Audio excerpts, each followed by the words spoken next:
Mic check 1 2 1 2. It's been a long time. It's been a long time.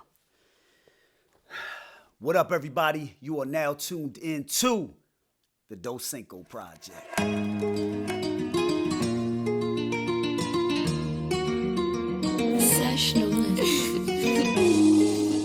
It's been a while, y'all. It's been a while. I think it's been about a year since I put out my last video. And let's just say, from that last time I put that video out to where we at today, it's been a lot going on. Let me tell you, it's been a lot going on. But nonetheless, I am here. I'm happy, and I'm ready to rock and roll with this new format of the way I want to do the Doscinco Project, right? So as you are familiar with my previous episodes, I used to have a lot of guests. And nonetheless, those guests were so dope, man. I'm talking about these guests were from all different aspects of life, right? I'm talking about business. I'm talking about artists. Even Wiz, who was like a viral dancer, you know, in the videos and all that good stuff. But nonetheless, I had so many different types of people, which I was very excited to present to all of y'all. But what I want to do a little different this go round is I want to present myself to the world, right? Create my platform where I have the voice, right? And the reason why I want to do that is because I feel like, you know, I think we all have stories, y'all. I think we all have stories that we can all learn from. But nonetheless, I want to create a authentic platform that will allow you guys to get more a sense of who I am and dive into the Doscinco world. You hear me?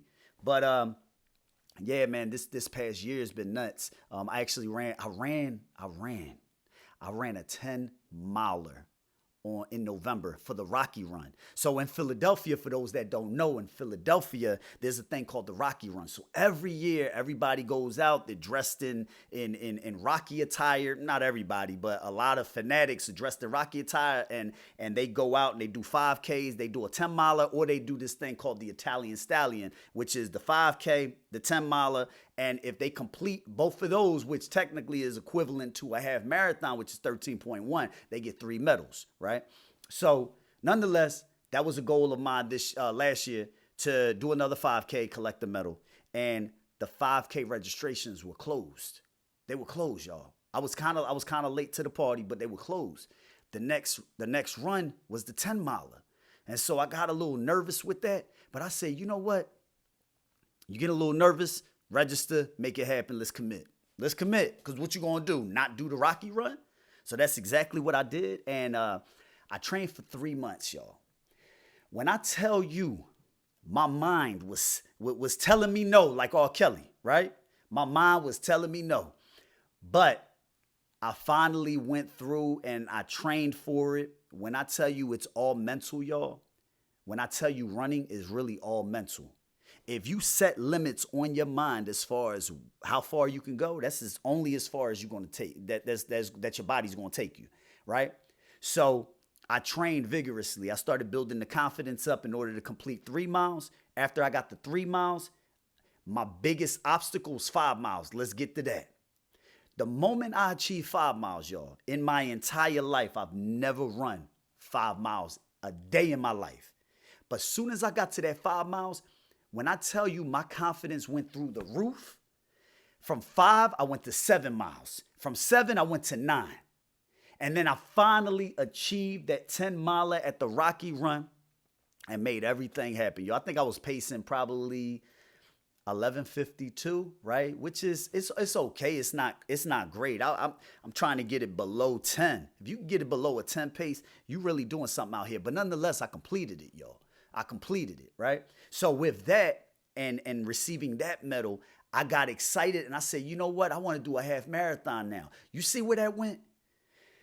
At first, I was doing 5Ks. Now I'm talking about half marathon after I achieved the 10 miles.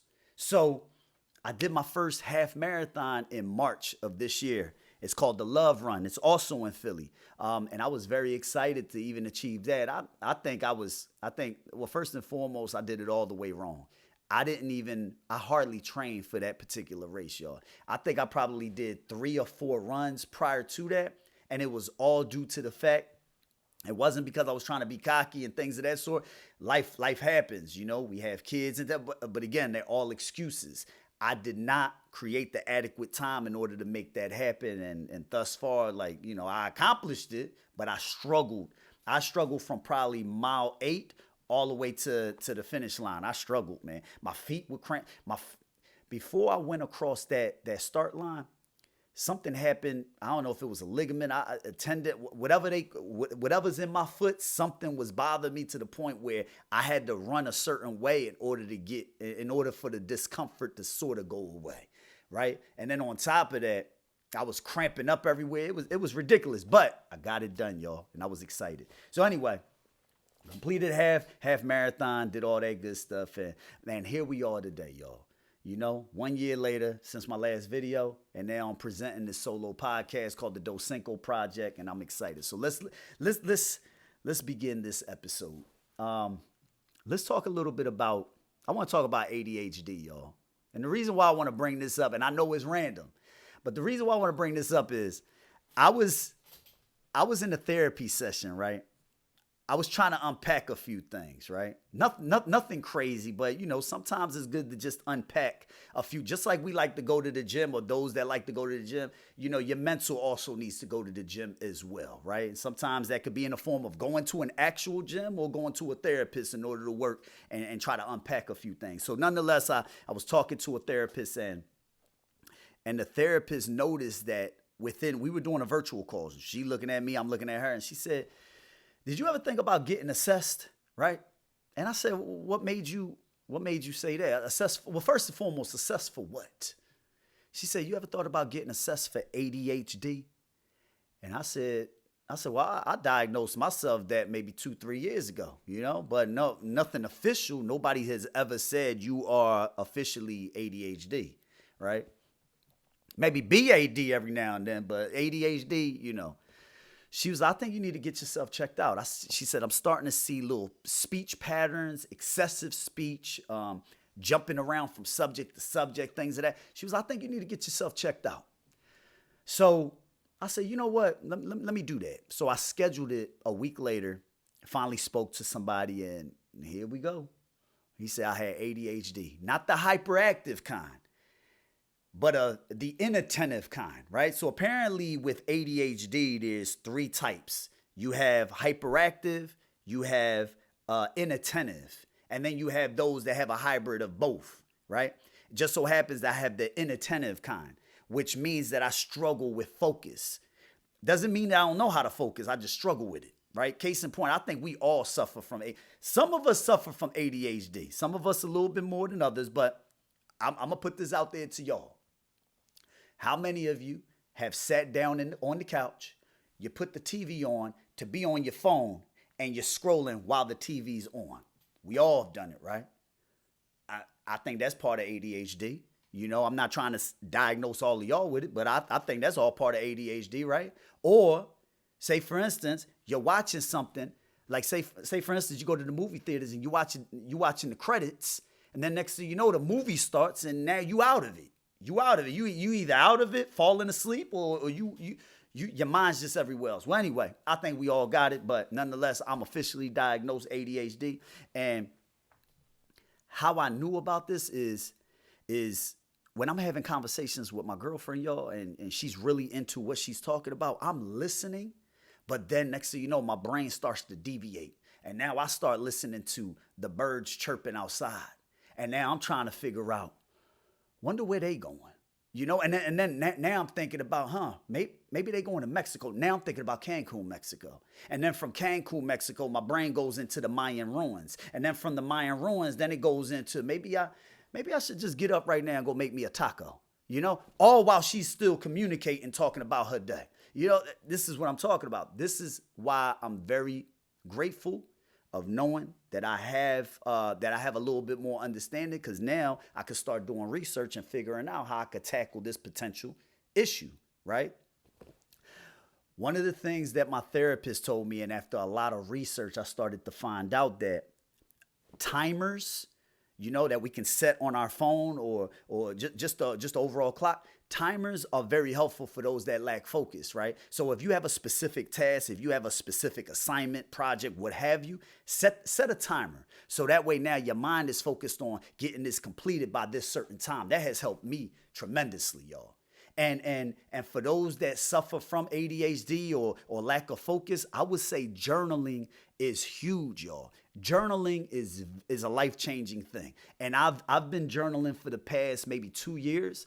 And when I tell you it's a life changer, y'all, I've been journaling more consistently lately, and I've been tracking everything: exercise, moods. I've been recapping my day in one sentence, right? So I have within my journal different aspects, and when I tell you that has given me purpose. Week by week, I know exactly what I want to do, what I intend on doing, and actually going out and doing it.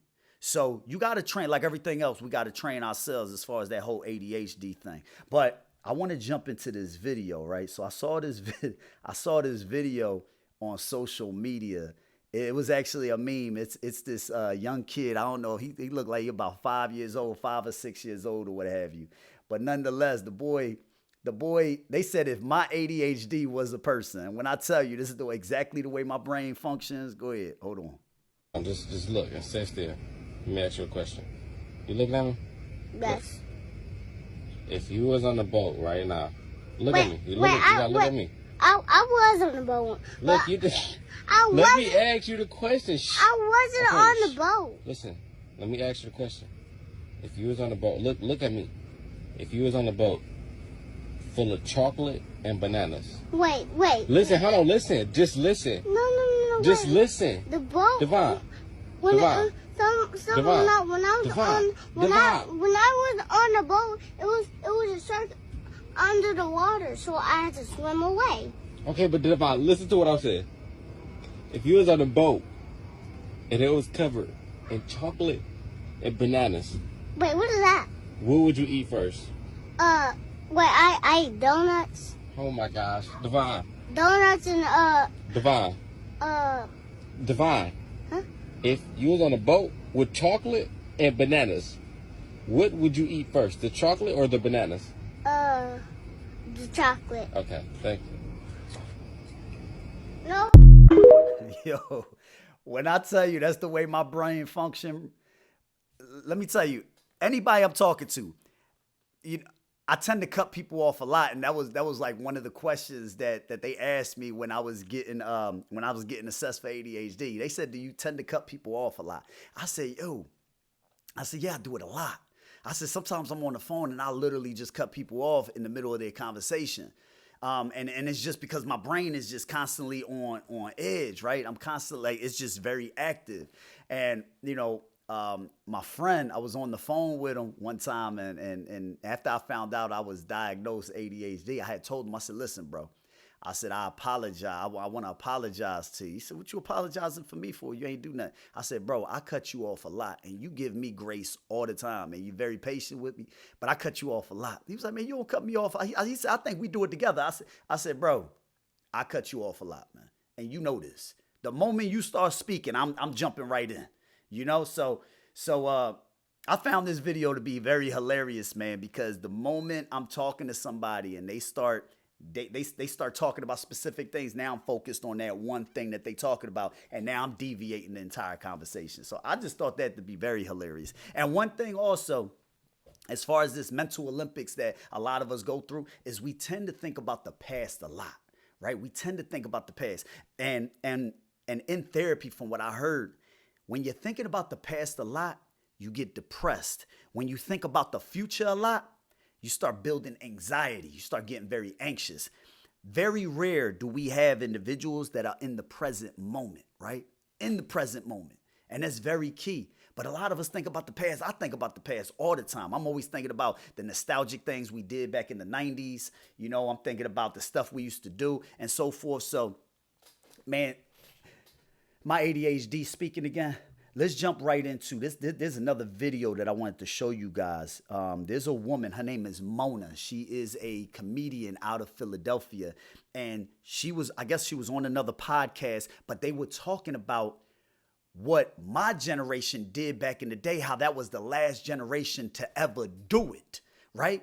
My generation is the last generation to live life, to live childhood life without technology. Think about that. Think about that. My generation was the last generation. I'm 39 years old, about to be 40 in October. My generation was the last generation to actually live life without technology. I'm talking about technology, meaning iPads, iPods, all that good stuff. Y'all know what I'm talking about.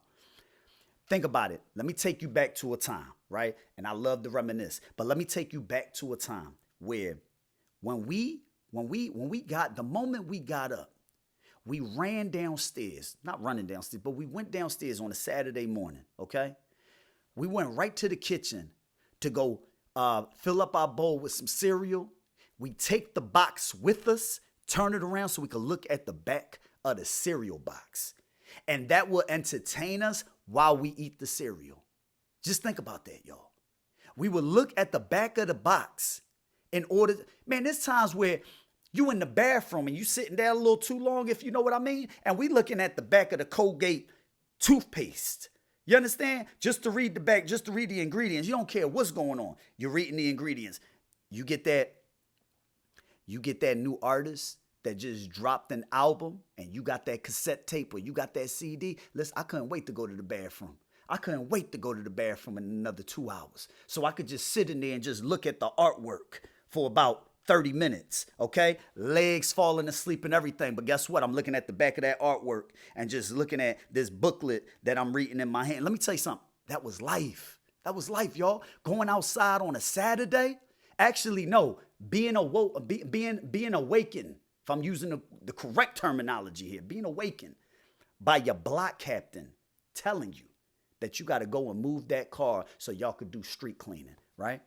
And I remember my parents being out there sweeping the floor. They put the pump on or the fire hydrant, so to speak, and we out there and we just helping to clean the block. They don't even do that no more. And then after you clean the block remain closed so we can go ahead and ride our bikes and rollerblades and listen to music and just, you know, some of our neighbors got the barbecues out in front of the, come on, man, it was a good time, y'all. It was a good time. You know, we used to ride our bike, man. Let me jump into ADHD. You see what I'm doing? Let's jump into the video with Mona. So that way you guys can get a full understanding of what she's talking about. Cause I'm telling you, life in the 90s and the early 2000s, man, it was lit, man. Even before then, I'm pretty sure our parents had some lit times, man, playing marbles and stuff. You know, let's jump right into it. Way we grew up, it'll never happen again. Like, bro, and I just talked about this, I think, on my pod or somebody's pod. Bro, we used to go outside and be outside to the point when we came home and bathed that the tub had to be clean. Like, bro, you a little light. Used to get that black line across your neck. You come home, the was thick across your neck. You come home smelling like pennies and socks. What's wrong with you? Dog, used to ride bikes downtown. All day. Bro, I used to think about what she said. You come in the crib smelling like pennies. You hear me? Like, we were outside all day long.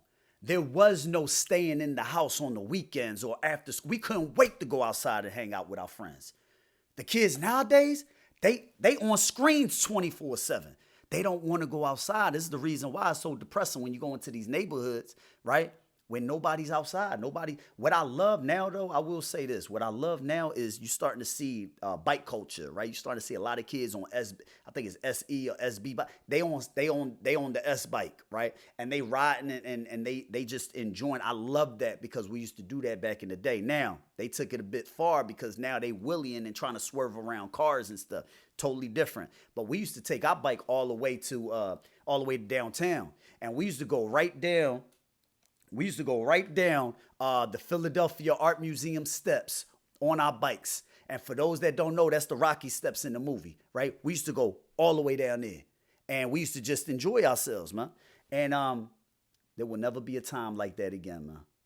There will never be a time like that again. And I know the newer generation to say the same thing, you know, because I remember my parents back in the day saying, yo, like, that's old school. This is what we used to do back in our day. And we'd be like, man, they old.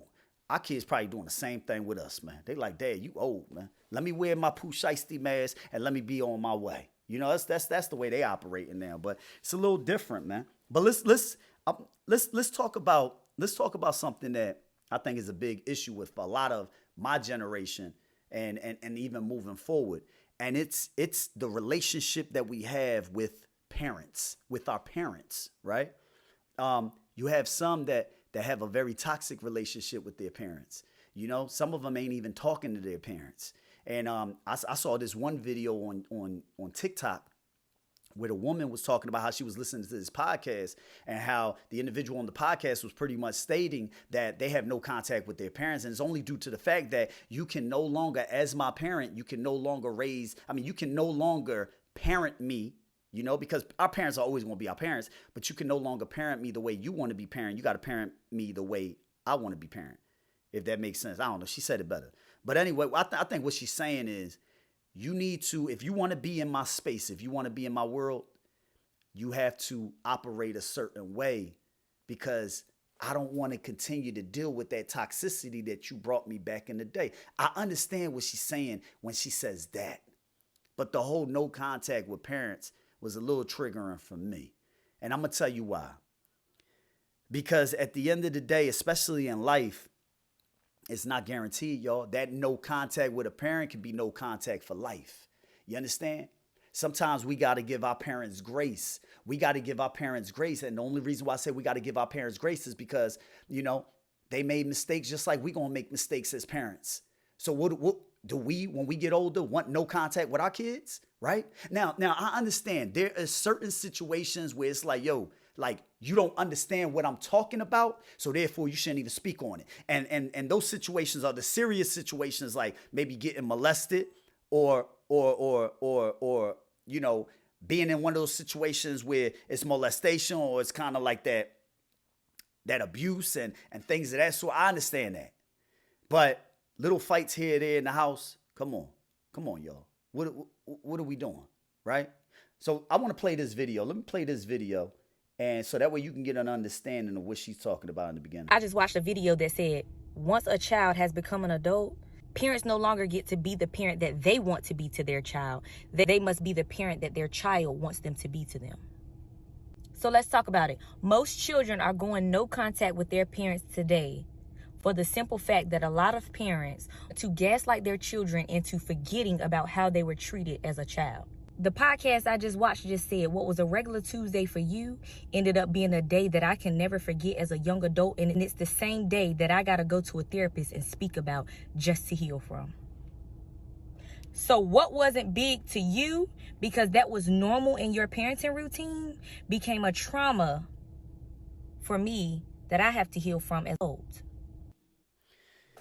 I mean, she makes sense. But I'm going to be honest, I'm only speaking from my situation. I had two young parents, y'all. You know, my mom was 18 years old. My dad was 20 when they had me. One bedroom apartment just starting out in life, right? In adult life, right? They were adulting, so to speak, right? So, you know, I'm just grateful I wasn't aborted. I'm grateful I could talk to y'all today. You know, I'm grateful that I wasn't passed around in my life as far as different households where my parents weren't present. I'm glad they stood together just to raise us. You know, and yeah, we had some things going on in the house, arguments and things of that sort. But nonetheless, I still grew up in a household where my parents at least tried, y'all. Because as they were growing up, we was growing up. As they were raising us, they was raising themselves. So we got to have an understanding that we got to give our parents grace. Most of us was raised by young parents. And so therefore, you can't expect the maturity level to be very high, especially when you're in your 20s. Because a lot of us, and let's throw it out there, a lot of us don't start maturing until we in our 30s anyway, you know? So we got to give them grace, y'all. Now, I understand as we get older and as we start to experience life, you know, they're older and now we have a different mindset or we have a different concept of parenting. We can't expect them to change their ways where they are at the day.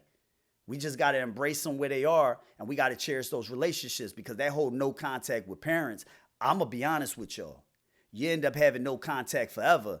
You keep it up with risking your relationship as far as gambling that time. Time ain't guaranteed for any of us. We can walk outside that door today and be gone tomorrow, or be gone that exact day, y'all. So, really think about, really assess. And if you got to go to therapy and you got to, talk it out, unpack it. But nonetheless, you got to have some kind of forgiveness, because if you forgiving them, you're technically, you're helping yourself out at the end of the day. Because I don't know what the saying is, but I think the saying is, I'm not even going to say the saying, because I already know in my head it ain't allowing me to project it in a positive light. But anyway, nonetheless, y'all, let me tell you something. Thank you so much for rocking with me today. I appreciate y'all. We talked a little bit about my ADHD. We talked about some nostalgia, and we talked about no contact with parents. Okay? But most importantly, what I want y'all to know is we're going to get this thing rocking every week. Every Monday, we're going to make this thing happen, man. The Doscinco Project is in full effect. Solo podcast. I might have some guests every now and then. It just depends on how I feel at the end of the day. But nonetheless, I appreciate y'all being here. Like, subscribe, share. Talk to your friends about me. Let them know that we here. We making things happen, y'all. You understand? I appreciate you. I really do, from the bottom of my heart. I appreciate y'all for rocking with me and for seeing me on this journey. More episodes to come. More stories to come. It's the Doscinco Project, baby. We got planes to catch. We ain't got no time for the nonsense.